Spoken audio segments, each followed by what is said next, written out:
How do you describe your childhood in Vienna before Hitler and Nazi regime? We were one of the few people who had a car, and my father was a sportsman, very daring, and lots of mountains in Austria. And we went the weekend, we went up on the mountains, on the bad roads, they were not good roads yet, with S-shapes, bends, and quite dangerous, and I loved all this. How did your family meet Otto Frank and his family? That was, of course, much, much later.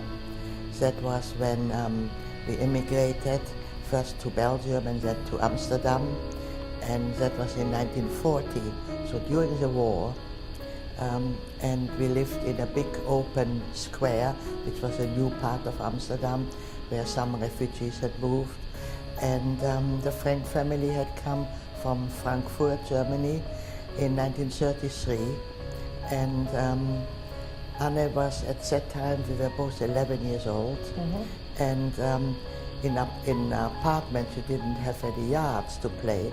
So the children came all out to play in this big open space. Okay. And she saw once that I was a new child there, so she introduced herself, and we became friends. And how did you girls saw what was happening around you at that time? Well, we did know, Correct. but of course we didn't really. Our parents, that's what parents do, they protected us as children. They never told us how dangerous it was, how life-threatening really. So, till much later, till after 2 years, after 2 years of occupation with the Germans, we realized it was getting dangerous to just exist, to go out, to stay in. People were arrested everywhere, really. So you were 11 years old, right? And when did you realize you were refugees? Oh, that I realized already very quickly. When I was 9 years old, we went to Belgium illegally, smuggled ourselves through the border. And once you were there, you could stay. But we were not welcome. As Jewish refugees, we were frowned upon. I didn't know the language, French, and it was really, really very difficult to make friends, to settle. We didn't have any money. We lived in a little boarding house. It was really, really hard from good life suddenly to be an outcast. So right from there, you were experiencing like a racism at the particular time, right there. Yeah, right away. People didn't want, it was my birthday, and I invited a few little girls, and they all brought a letter from their parents. They're not allowed to come. When does your family and Anna's families decide to hide, and why? Well, that was in 1942 when we were in Amsterdam. I had an older brother who was 16 years old, and many, many young people, about 10,000 young people, got a call-up notice from the Nazis that they should report to a certain place with a backpack. They gave a list, so many socks, so many underpants, shoes, whatever, to meet there and to be deported to Germany to work in German factories. And my parents and many, many others, like Otto Frank and his sister Margot, had got this call-up notice as well, who was 16. And they didn't trust that, because in 1942 already many, many Jews had been deported to ghettos in Poland and in camps. And so my father called us together and said, we are going to go into hiding. So could you describe that place where you were hiding?